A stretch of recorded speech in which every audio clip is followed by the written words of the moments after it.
अस्सलामु अलैकुम वरहमतुल्लाहि वबरकातुहु। बिस्मिल्लाहिर्रहमानिर्रहीम। नहमदुहु व नुसल्ली अला रसूलिहिल करीम, अम्मा बाद। मोहतरम नाज़रीन हज़रात, एक सवाल किया गया है आलियान नाम के ताल्लुक़ से, और सवाल कुछ इस तरह से है, आलियान नाम का मतलब क्या है।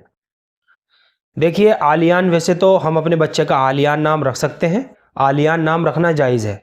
अलबत्ता अरबी ज़ुबान के अंदर आलियान ये तस्निया का सीगा है, मुज़क्कर यानी दो के लिए इस्तेमाल होता है। आलियान जो है ये दो के लिए इस्तेमाल होता है, एक के लिए इस्तेमाल नहीं होता, यानी दो मर्दों के लिए इस्तेमाल होता है।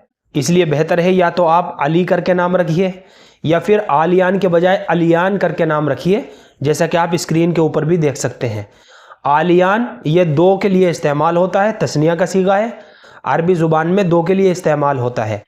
वैसे नाम रखना जायज़ है, इसमें कोई हरज की बात नहीं है। और आलियान का मतलब है अजीम, बुलंदी।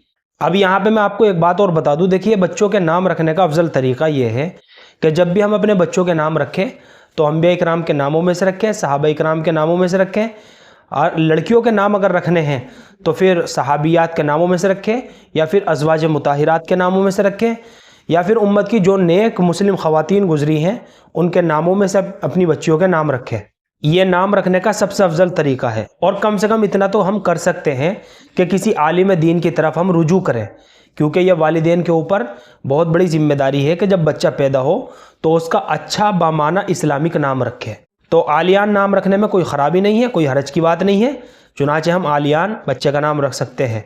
मुझे उम्मीद है कि आप सभी हजरात को अच्छी तरह समझ में आ गया होगा। अल्लाह हम सबको सुन्नत व शरीयत पर पाबंद फरमाए। फ़क़त वल्लाहु आलम।